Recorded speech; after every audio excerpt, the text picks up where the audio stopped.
மாறிடுவாங்க. ஒரு காலகட்டத்தில் வந்து மனைவியா இருப்பாங்க. ஒரு காலகட்டத்தில் மகளா ஆயிடுவாங்க. ஒரு காலகட்டத்தில் பாட்டி ஆயிடுவாங்க. அப்புறம் மூப்பாட்டியாவும் ஆயிடுவாங்க. ஸோ பெண் இல்லாமல் எந்த மனிதனும் பிறப்பதே இல்லை. ஸோ இந்த பெண் என்ப ஒரு அழகான ஒரு ஒரு படைப்பை நமக்கு கடவுள் கொடுத்திருக்கார். அதுக்கு நம்ம நன்றி சொல்லணும். அந்த ஒரு பெண் என்பது வந்து சாதாரண ஒரு வார்த்தை. ஆனா வஞ்சி என்பதை வந்து ஒரு இலக்கணத்தோட செஞ்சு வச்சிருக்காங்க. அதுக்கு வாழ்த்துக்கள் தெரிவிச்சுக்கிறேன். அதுவும் இல்லாம பெண்களுக்கு போன ஆட்சியில எந்த பாதுகாப்பும் இல்லாம, எந்த விதமான ஒரு நிறைய நம்ம நியூஸ்ல படிச்சிருப்போம். பலாத்காரம், நிறைய பெண்கள் சீரழிவு, இந்த மாதிரி நிறைய பிரச்சனைகள் போன காலகட்டத்துல போன ஆட்சியில் நடந்துச்சு. ஆனா இப்போ நம்மளுடைய முதல்வர் பெண்களுக்கென்றே பெண்களுக்காகவே தன் ஆட்சியை நடத்துவார் என்பதை சொல்லியிருக்கார். முதல்ல நம்மளுடைய சீஃப் மினிஸ்டருக்கு ஒரு விஜய் அவர்களுக்கு வாழ்த்துக்களை தெரிவிச்சுப்போம். நம்ம சினிமா ஃபீல்ட்லேருந்து போனவர் தான் அவர். அதில் வந்து அவர் வந்து ஃபர்ஸ்ட் என்ன பண்ணியிருக்காருன்னா, அந்த பெண்களுக்காக வந்து பேட்ரோல் வேனை கொடுத்துருக்காங்க ஒரு 10-15 டேஸ் முன்னாடி. அது ரொம்ப எக்ஸைட்டான ஒரு விஷயம். ரொம்ப எக்ஸைட்டான விஷயம். ஏன்னா பெண்கள் வந்து ஆண்கள் தான் வந்து பாதுகாக்கணும் கிடையாது. பெண்கள் வந்து பாதுகாக்கலாம் என்பது அவங்களுக்கும் வேன், அவங்களுக்கும் சீருடை, அவங்களுக்கும் ஒரு நல்ல திட்டங்களை செய்து இந்த ஆட்சி செய்திருக்கிறது. அதுக்கு நம்ம முதல்வர் அவர்களுக்கு நன்றியை தெரிவிச்சுப்போம். இந்த வஞ்சி கண்டிப்பா இந்த வஞ்சிலாம் வந்து இந்த மாதிரி படம் டைட்டிலே வந்து அவருக்கு ரொம்ப பிடிக்கும். ஏன்னா வந்து ஒரு ஆண் தாயாக இருந்து நம்மளை வந்து காப்பாற்றி கொண்டிருக்கும் இந்த கவர்மெண்ட் நிலைத்து சிறப்போடு இருக்க வேண்டும் என்பதை தெரிவித்துக் கொள்கிறேன். மேலும் தயாரிப்பாளர் மேடம் வாங்க மேடம். நீங்க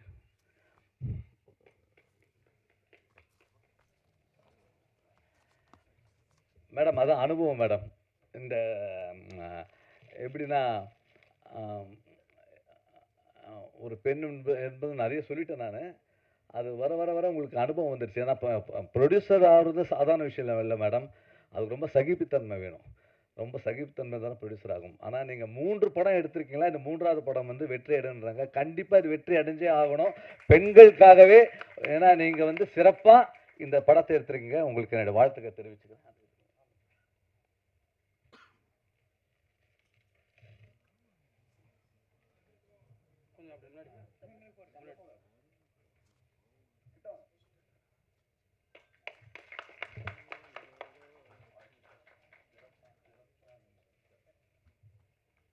என்னுடைய வாழ்த்துக்களை தயாரிப்பாளருக்கு தெரிவித்துக் கொள்கிறேன். மற்றும் இந்த டீமுக்கு என்னுடைய வாழ்த்துக்களை தெரிவித்துக் கொண்டு விடைபெறுகிறேன். நன்றி, வணக்கம். தீனா சார் வந்து கொஞ்சம் ஃபாஸ்டா கொஞ்சம் வெளியே போகணும் அப்படிங்கிற காரணத்தினால இன்னும் நம்மளுடைய சிறப்பு விருந்தினர்கள் பேச இருக்காங்க. அதுக்கு முன்னாடி இப்ப நம்ம வந்து இசை வெளியீட்டு தட்டை வந்து வெளியிடலாம் அப்படின்னு சொல்லிட்டு ஒரு பிளான்ல இருக்கோம். அதற்காக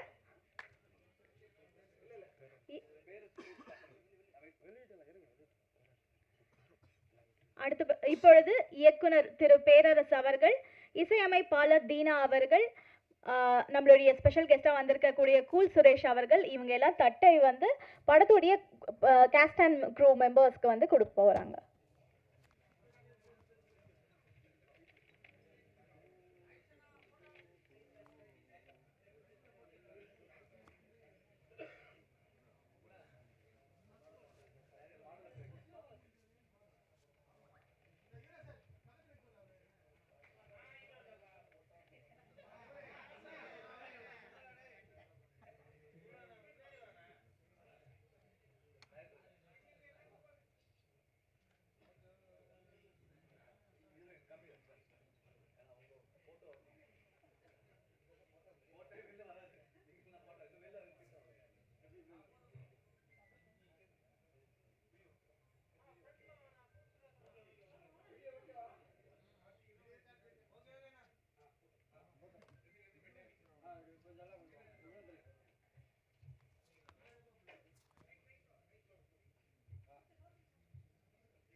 அடுத்ததாக தமிழ் திரைப்பட தயாரிப்பாளர்கள் சங்கத்தின் நிர்வாக குழு உறுப்பினர் திரு வி எசக்கி ராஜா அவர்களை வாழ்த்தி பேச அழைக்கிறோம்.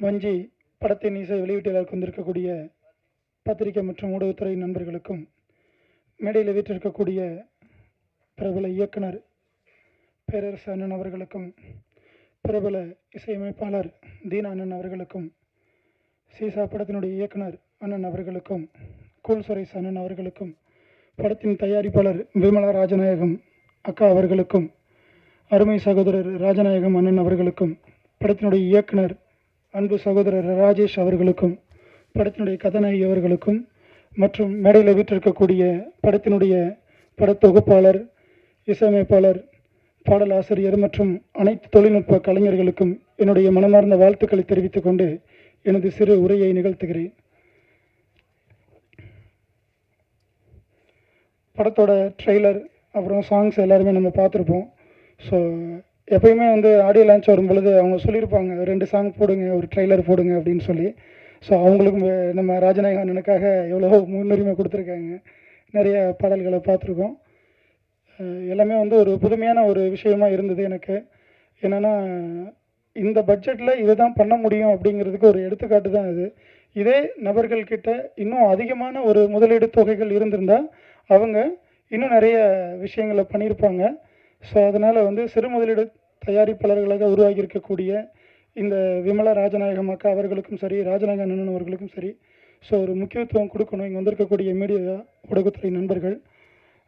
அதைத் தொடர்ந்து இன்றைக்கி சினிமா இருக்க சூழல் உங்கள் எல்லாருக்குமே தெரியும். ஏன்னா நான் ஒவ்வொரு ஸ்டேஜ்லேயும் ஏதாவது ஒரு சில விஷயங்களை நான் பேசிடுறேன். அப்புறம் எனக்கு ஒரு ரொம்ப சந்தோஷமான விஷயம் என்ன அப்படின்னு கேட்டிங்கன்னா, என்னுடைய முழு பெயர் இசக்கி ராஜா. இதுதான் ப்ரொடியூசர் கவுன்சிலையும் எல்லாத்துலேயுமே இருக்க என்னோடய ஆதார்லேயும். எங்கேயுமே அதை பயன்படுத்த மாட்டாங்க. ஸோ ஃபஸ்ட் டைம் என்னுடைய ஃபுல் நேமை பயன்படுத்தியிருக்கீங்க. ஸோ அதுக்கு என்னுடைய நன்றி. ஏன்னா என்னுடைய ஃபங்க்ஷன்லேயே வி ராஜா ராஜான்னு தான் வரும். ஸோ அது கூட நான் அண்ணன் பேரரசு அண்ணன் அவர்கள்ட்ட சொல்லிகிட்டு இருந்தேன். அதுவும் இல்லாமல் இன்றைக்கி சினிமா இருக்கிற சூழல் உங்கள் எல்லாருக்குமே தெரியும். இங்கே வந்திருக்க ஊடகத்துறை நண்பர்களுக்கு அண்ணன் பேரரசு அண்ணன் அவர்கள் நிறைய இசை வெளியீட்டு அளவில் தீன அண்ணனையும் பார்த்துட்ருக்கேன். ஒரு 10 வருஷத்துக்கு முன்னாடியெல்லாம் பார்த்தீங்கன்னா அவங்க மேலே எனக்கு ஒரு நல்ல அபிப்பிராயம் இல்லை. உங்கள் மேலே எனக்கு என்ன காரணம் அப்படின்னா, என்னை சுற்றி இருக்கக்கூடிய நிகழ்வுகள் அந்த மாதிரி இருந்தது, சூழல் அப்படி இருந்தது. தயாரிப்பாளர்கள் அந்த போர்வை என் மேலே ரொம்ப அழுத்தமாக இருந்தது. அப்போ நான் பார்க்குறேன், என்ன இவங்க எல்லா ஆடியோ லான்ச்லையும் போகிறாங்க, ஏதாவது ஒரு கருத்துக்களை சொல்கிறாங்க, அப்படி சொல்கிறாங்க, அந்த மாதிரி என்ன இருந்தது. ஆனால் இன்னைக்கு இந்த ஸ்டேஜில் நான் பார்த்துக்கிட்டது மட்டும் இல்லை, இந்த தயாரிப்பாளர் சங்கத்துக்குள்ளே வந்ததுக்கப்புறம் நான் பல பன்முகத்தை நான் பேரரசு அண்ணன்கிட்ட தீனான்கிட்ட பார்த்துட்ருக்கேன். என்ன அப்படின்னா, இந்த மாதிரியான ஒரு சிறு முதலீடு தயாரிப்பாளர்களை ஊக்குவிக்கிறதுலையும் அவருடைய இசை வெளியீட்டாளருக்கு வருகிறதிலையும் அவர்களை பாராட்டுவதிலும் முக்கியத்துவம் கொடுத்து இன்றளவும் பல நிகழ்ச்சிகளில் அவர் கலந்து கொண்டிருக்கிறார்கள். இது சாதாரண விஷயம் இல்லை. இந்த திரைக்கு பின்னாடியும் அவருடைய பங்களிப்பு நிறைய இருக்குது. இது நான் தெரிஞ்சுக்கிறதுக்கு எனக்கு இவ்வளோ வருஷம் ஆயிடுச்சு. அப்போ இது மாதிரி இன்னும் எவ்வளோ பேர் இருப்பாங்க. அது அதுதான் சொல்கிறேன் இல்லைங்களா, இன்றைக்கி அவங்க பக்கத்தில் உட்கார்றதுக்கான ஒரு வாய்ப்புகள் எனக்கு கிடைச்சிது. அன்றைக்கி நான் திரையரங்கு வெளியில் நின்று இதே உதயம் தேட்டரில் 5 ஷோ, ஒரு ஸ்க்ரீனில் 5 ஷோ விஜய் சாரோட படம் போகுது, 25 ஷோ போட்டாங்க. அவ்வளோ க்ரௌட். அப்படிப்பட்ட ஒரு மிகப்பெரிய ஒரு இயக்குனர், வருவாயை ஈட்டு கொடுத்த ப்ரொடியூசருக்கு மிகப்பெரிய ஒரு இயக்குனர், அவர் பக்கத்தில் உட்கார்றதுக்கான ஒரு வாய்ப்பு, அவரை தவறாக புரிந்து கொண்ட ஒரு கருத்து, அதை தெளிவுபடுத்துவதற்கான ஒரு வாய்ப்பும் இந்த நேரத்தில் எனக்கு கிடைச்சிருக்கு. அப்போ இது மாதிரி சினிமாவில் எத்தனை கலைஞர்கள் இருப்பாங்க, எவ்வளோ பேர் இருப்பாங்க. ஸோ அதனால பொறுமை, நிதானம் அப்படிங்கிறது ரொம்ப முக்கியம். சில நாட்களுக்கு முன்னாடி கூட ஒரு தயாரிப்பாளர் ஒருத்தர் சொன்னார், சினிமா உங்களை மாற்றும், நீங்கள் சினிமா மாற்ற முயற்சி பண்ணாதீங்கன்னு. மாற்றணும் சினிமாவை மாற்றுறதுக்காக தான் இங்கே இன்னைக்கு இவ்வளோ பேர் போராடிட்டு இருக்காங்க. அண்ணன் பேரரசன் தொடர்ந்து போராடிட்டு இருக்காரு, தீனண்ணன் போராடுறாரு. ஸோ இந்த ராஜநாயகன் மாதிரியா இருக்கக்கூடிய தயாரிப்பாளர்கள், கலைஞர்கள், சினிமா நேசிக்கக்கூடியவர்கள் போராடிட்டு இருக்காங்க. எத்தனை தயாரிப்பாளர்கள் இன்னைக்கு இல்லாமல் போயிருக்காங்க, விலாசம் இல்லாமல் போயிருக்காங்க, நடிகர்கள் மட்டும்தான் இருக்காங்க. ஆனால் கூல் சுரேசனை இதெல்லாம் நீங்கள் பேசுங்க. ஏன்னா உங்கள் இடத்த யாரும் பிடிக்க முடியாது. உங்களுக்குன்னு ஒரு அடையாளத்தை வச்சுருக்கீங்க மீடியாவில். நீங்கள்லாம் அந்த கருத்தை சொல்லுங்கள். லெஜண்டுக்காக எவ்வளோ புரட்சி பண்ணுறீங்க. இந்த தயாரிப்பாளர்கள் கண்ணுக்கு தெரியாமல் அழிஞ்சு போயிட்டு இருக்காங்க. எவ்வளோ பேர் வெளியில் இல்லை. நடிகர்கள் மட்டும் தெரியுறாங்க, நடிகைகள் தெரியுறாங்க, தயாரிப்பாளர் இல்லை. ஒரு படம் எடுத்து அடுத்த படம் எடுக்கிறேன். இந்த அரோசண்ட படம் எடுத்தேன், இந்த நெல்லை பாய்ஸ் படம் எடுத்தேன், ப்ரொடியூசர் கவுன்சில் இருக்கிறேன், 1.5 கோடி ரூபா பட்ஜெட்டில் எடுத்தேன். இதே இடத்துல ஆடியோ லான்ச் பண்ணேன். இப்போ வரைக்கும் அந்த படம் சர்டிஃபிகேட் ரிலீஸ் பண்ண முடியல. போராடிட்டு இருக்கேன். 0 கிரெடிட். ஃபுல் அமௌண்ட் கேஷ் வச்சு எடுத்துருக்கோம். பண்ண முடியல, பிஸ்னஸ் பண்ண முடியல, ரிலீஸ் பண்ண முடியல, எங்கே போய் முறையிட முடியும்? ஒரே ஒரு விஷயம் சொல்லிக்கிறேங்க, இந்த ப்ரொடியூசர் கவுன்சில் இப்போ அந்த நிர்வாகத்தின் மூலமாக வந்து நான் உள்ளே வந்ததுனால இங்கே எனக்கு ஒரு அழைப்பு கொடுத்துருக்காங்கன்னு பார்க்குறீங்க இல்லையா? இந்த தயாரிப்பாளர் சங்கத்தில் ஒரு நிர்வாகியை போட்டிக்கிட்டு கடந்த பிப்ரவரி 22 ஜெயிச்சதுக்கு வெக்கப்படுறேன், தலை குனிகிறேன், ஓப்பனாக சொல்கிறேன். கேவலமாக இருக்கு. இத்தனை தயாரிப்பாளர்கள் நம்பி ஓட்டு போட்டிருக்காங்களே, நம்மளால ஒன்றும் செய்ய முடியலன்னு. நான் என்ன பண்ண முடியும்? நான் ஒரு சாதாரண ஒரு செயற்குழு உறுப்பினர். நிர்வாகம் இருக்கு, நிர்வாகத்தை நான் குறை சொல்ல விரும்பல. ஏன்னா அப்புறம் அதுக்கு நான் பல பிரச்சனைகளை சந்திக்கணும். சரிங்களா? அதனால வந்து இருக்கடம் தெரியாம இருக்கு, என்னால முடியல. என் மனசு அவ்வளவு கஷ்டப்படுது. எதுக்காக போராடணும் இத்தனை வருஷம்? என்ன வியாபாரம் இருக்கீங்க? ஒண்ணுமே இல்லை. நீங்க பாருங்க, கடந்த ஒரு 3 மாசத்தை எடுத்துட்டீங்கன்னா ஒரு படம் ஓடி இருக்கும். கருப்பு படம் ஓடி இருக்கா? ஓடி இருக்குப்பா. எத்தனை கோடி? நல்லா, இது இவ்வளவு பெரிய பிசினஸ் ஆயிருக்கா? ஓகே. அதுக்கப்புறம் ஏதாவது ஒரு சிறு முதலீடு படத்துக்களை சொல்லுங்க, போட்ட பணம் வந்திருக்கான்னு பாருங்க. தியேட்டர்ல ரிலீஸ் பண்ற அந்த கண்டென்ட்டுக்கான சார்ஜஸ் கொடுக்குறோம் பாருங்க, கியூப், யூஎஃப்ஓ, டிஎஸ்ஆர்னு சொல்லி, அந்த சார்ஜஸ் கூட வராது தயாரிப்பாளர்களுக்கு. வேற எப்படி அந்த வருவாய் ஈட்டுவாங்க? ஹிந்தி பிசினஸ் ஃபுல்லா மூடிட்டாங்க, க்ளோஸ்ட். வேற என்ன இருக்கு? FMS closed. யூடியூப் சேனல் இருக்கா? அது மட்டும் தாங்க இருக்கு, ஒரு 1 லட்சம் 2 லட்சத்துக்கு. வேற என்ன இருக்கு வியாபாரம்? OTT closed. ஷேர் வேணா கூட பண்ணித்தரேன் நான். எந்த வழிமுறைகளில் இன்னைக்கு வந்து திரைப்படங்கள் வந்து விநியோகம் செய்ய முடியும், தொழில் ரீதியா நம்ம பார்க்குறோம், வருவாய் ஈட்ட முடியும்? எதுவுமே கிடையாதுங்க. ஒவ்வொரு மேடையிலையும் நம்ம வாய்க்கு பேசிக்கலாம், பெருமைக்கு பேசிக்கலாம். வஞ்சி படம் வெற்றி அடையணும் தான், இல்லைன்னு இல்லை, அது மிகப்பெரிய வெற்றி அடையணும். அது கடுமையான உழைப்பை வெளிப்படுத்திருக்காங்க. எவ்வளவு கஷ்டப்பட்டிருப்பாங்க, எத்தனை இடங்களுக்கு அலைஞ்சிருப்பாங்க, ஒவ்வொரு இடத்துலையும் பேரம் பேசியிருப்பாங்க. ஒரு 2000 ரூபாயா, ஒரு 1000 ரூபாய் வச்சுக்கோங்களேன். ஆனா வந்து இங்க பினான்ஸ் பண்ணக்கூடிய பெரிய முதலைகள் இருக்கு பாருங்க, 20 கோடி பட்ஜெட்ல ஒரு படத்தை ஆரம்பிச்சு 30 கோடி கடனை வாங்கி ரிலீஸ் பண்ற முதல் நாளைக்கு முன்னாடி வந்து பஞ்சாயத்துல உட்காருவாங்க. அந்த 10 கோடி எடுத்துட்டு ப்ரொடியூசர் போயிடுவார், 20 கோடி எல்லாம் படம் பண்ணிருப்பாரு. அவங்க வாழுவாங்க, இன்னைக்கு வாழ்ந்துட்டு தான் இருக்கிறாங்க. ஆனா இது போன்ற சிறு முதலீடு தயாரிப்பாளர்களுக்கும் படம் எடுப்பதற்கும் யாரும் பணம் கொடுக்க தயாரா இல்லை. அவங்க வாங்கியிருப்பாங்க எங்க தெரியுங்களா? 10 பைசா வட்டிக்கு, 5 பைசா வட்டிக்கு, கார் அடமானம் வச்சு, வீட்டு பத்திரத்தை அடமானம் வச்சு, சுத்தி இருக்க நண்பர்கள் கிட்ட வந்து 5000, 50,000, 1 லட்சம். இன்னைக்கு கூட இந்த இசைபிலிட்டி லாவுக்கு வந்து அவங்க எவ்வளவு கஷ்டப்படுறாங்கன்னு அவங்களுக்கு மட்டும்தான் தெரியும். ஏன்னா இங்க முதலீடு அப்படிங்கிறது வந்து அந்த தயாரிப்பாளர் முதலீடு முன்னுதாரணமா பண்றாங்களே, அவங்களுக்கு வந்து வெளியில இருந்து பினான்ஸ் பண்றதுக்கு இண்டஸ்ட்ரியில யாரும் கிடையாது. பெரிய தயாரிப்பாளர்களாக கருதப்படக்கூடியவர்களுக்கு மட்டும்தான் அந்த பினான்ஸ்ங்கிறது வந்து இன்வெஸ்ட்மெண்ட் பண்ணிட்டு இருக்காங்க. மற்றபடி சினிமா இங்க வாழ்வாதாரத்துல ஒண்ணுமே இல்லை, ஜீரோ தான். இன்னைக்கு இங்க வந்திருக்க ஊடகத்துறை நண்பர்கள் எத்தனை பேர் இது நாளைக்கு நீங்க வந்து யூடியூப் சேனல்ல போடுவீங்க, இன்னைக்கு நைட்டு போயிட்டு லோட் பண்ணுவீங்க, பேப்பர்ல வரும், அடுத்தடுத்து பிரஸ் நோட்ல வரும், ஒண்ணுமே இருக்காது. அதாவது அந்த இடத்தோட போயிடும். ஏன்னா இங்க ஒண்ணும் இல்லை பெருசா சொல்றதுக்கு அப்படிங்கிற நிலைப்பாடு தான். இதே ஒரு பெரிய செலிபிரிட்டி, பெரிய ஆர்டிஸ்ட் எல்லாரும் வந்திருக்காங்கன்னு வச்சுக்கோங்களேன், அதற்கான வீரியமும் வேகமும் எல்லா இடத்துலயும் வந்து உங்ககிட்ட இருக்கும்.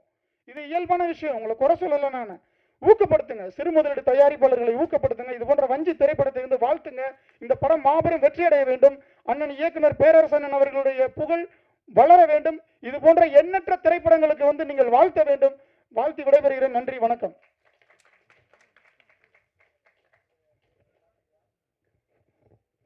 Thank you sir. அடுத்தபடியாக எடிட்டர் அண்ட் ஆக்டர் ரமேஷ் அவர்களை மேடைக்கு அழைக்கிறோம்.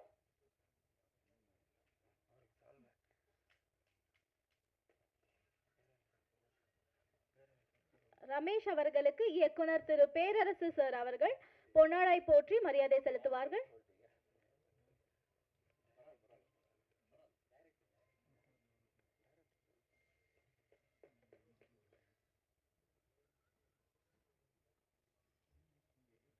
எடிட்டர் அண்ட் டைரக்டர் திரு ரமேஷ் அவர்கள்.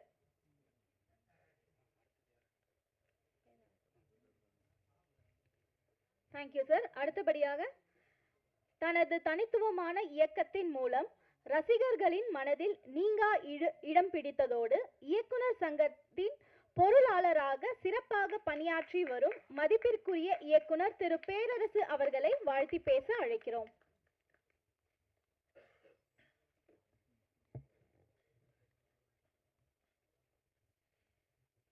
அனைவருக்கும் வணக்கம்.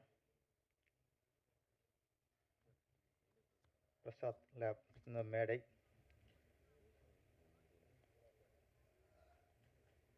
ஒரு இசை வீட்டில் வந்தால் கூட ஒரு மனசு கணத்து போய் தான் இருக்குது. இதற்கு முன் இந்த மேடையில் மக்கள் தலைவா என்ற திரைப்படத்தின் இசை வெளியீட்டு விழா அதில் நான் நடிச்சிருந்தேன். அந்த இசை வெளியீட்டு விழாவிற்கு இயக்குனர், திரைக்கதை மன்னன், எங்களது மானசீக குரு கே. பாக்கியராஜ் அவர்களும் கலந்து கொண்டார். என்னை பொறுத்து அதுதான் அவருடைய கடைசி சிறை நிகழ்வுன்னு நினைக்கிறேன். அதில் நானும் கலந்துக்கிட்டேன். அதற்கு அடுத்து வரும் இந்த இசை வெளியீட்டு விழாவுக்கு இடையில் அவரை இழந்து விட்டோம். கடந்த ஒரு மாதத்திலேயே 2 பெரும் இமயங்கள், பெரும் கலைஞர்கள். அது இழப்பு அது எங்கே போனாலும் மனசில் அது ஒரு ஒரு பாரமாகவே ஓடிக்கிட்டு இருக்கு. பாரதி ராஜா, பாக்கியராஜ், அது அது பெயர் இல்லை, அது வரலாறு. அவர்கள் இருவரை பற்றியும் ராஜநகர கவிதை வாசித்தார்.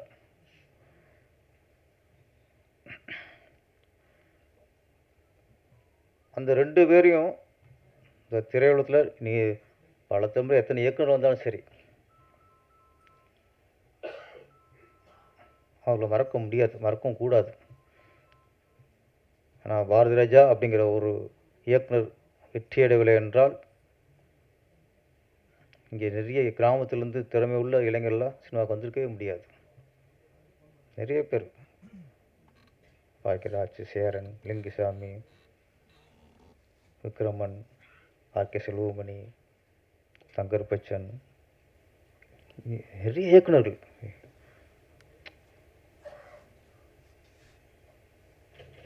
அவன் பாக்கியராஜோட படங்கள்லாம் பார்க்கும்போது தான் ஒரு யதார்த்தமான வரும்போது தான் ஓகே நம்மளும் இந்த மாதிரி படம் பண்ணி ஜெயிச்சிடலாம் ஒரு நம்பிக்கையில் வந்துச்சு. அதாவது 2 பேருடைய இழப்பு பெரிய இழப்பு. நம்ம தமிழக அரசு, தமிழக முதல்வர் விஜய் அவர்களிடம் ஒரு வேண்டுகோள் தான். நிறைய கோரிக்கைகள் வைப்பாங்க. ஒரு சினிமாக்காரனா எங்களோட கோரிக்கைகள், இயக்குனர் அப்படின்னாலே இயக்குனர் இமயம் தான். எல்லாருக்கும் இயக்குனர் பாரதி தான் ஞாபகத்துக்கு வரும். அதே மாதிரி திரைக்கதை அப்படின்னாலே அது பாக்கியராஜ் தான் ஞாபகத்துக்கு வரும். காலங்காலமாக அது பதிந்து போன ஒன்று. அது வருங்காலங்களில் தமிழக அரசு சார்பாக விருது வழங்கும்போது சிறந்த இயக்குனருக்கான விருது அது பாரதி ராஜா விருதாக இருக்க வேண்டும்.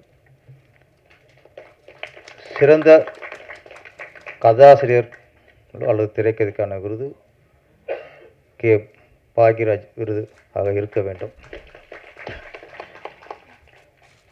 இதுதான் அவருக்கு நாங்கள் காட்டும் நன்றிக்கடனாக இருக்கும்.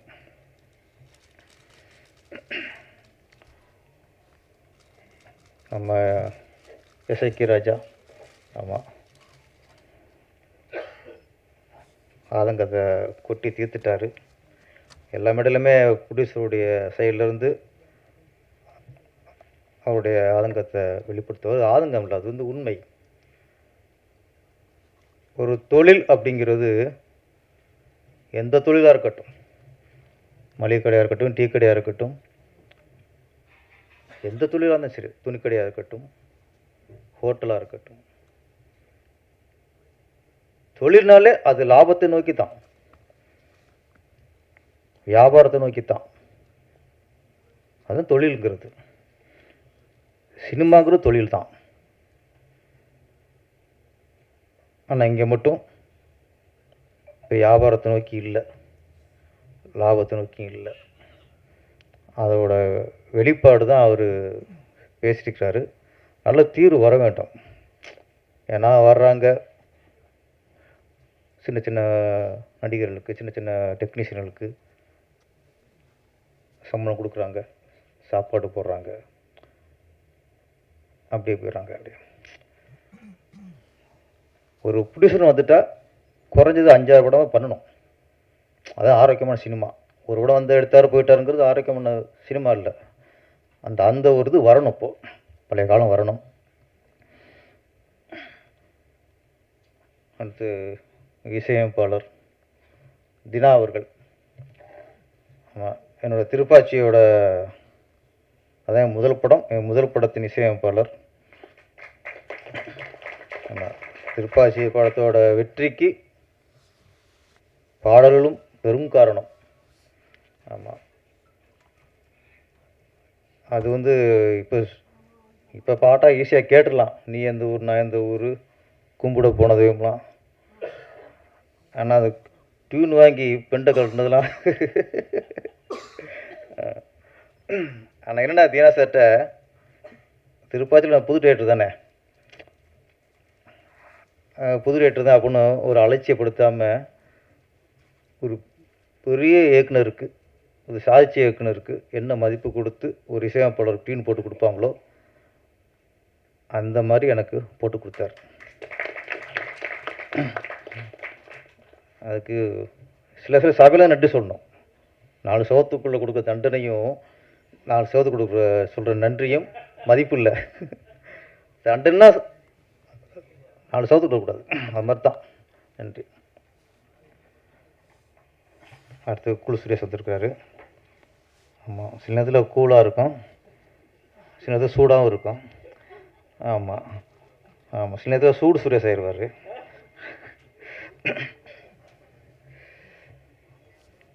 இந்த படத்தின் முதல்ல தயாரிப்பாளருக்கு நன்றி சொல்லணும், விமலா ராஜநாயகம். ஏன்னா முதல்ல வாழ்த்து அப்படிங்கிறத விட முதல்ல நன்றி சொல்லணும் இந்த சின்ன சின்ன தயாரிப்பாளர்கள்லாம். ஏன்னா நீங்கள் தான் சின்ன சின்ன கலைஞர்களுக்கு, சின்ன சின்ன நடிகர்களுக்கு, சின்ன சின்ன டெக்னீஷியர்களுக்கு அவங்களுக்கெல்லாம் ஒரு வேலை வாய்ப்பு கொடுத்து ஒரு 5-6 மாதம், 1 வருஷம்னா 4-5 வருஷமாக வேலை இல்லாமல் இருப்பாங்க. உங்களுக்கு சின்ன ப்ரொடியூசர் தான் அவங்களுக்கு வேலை கொடுக்குறீங்க. அதுக்கு முதல்ல என்னோட நன்றி. அப்புறம்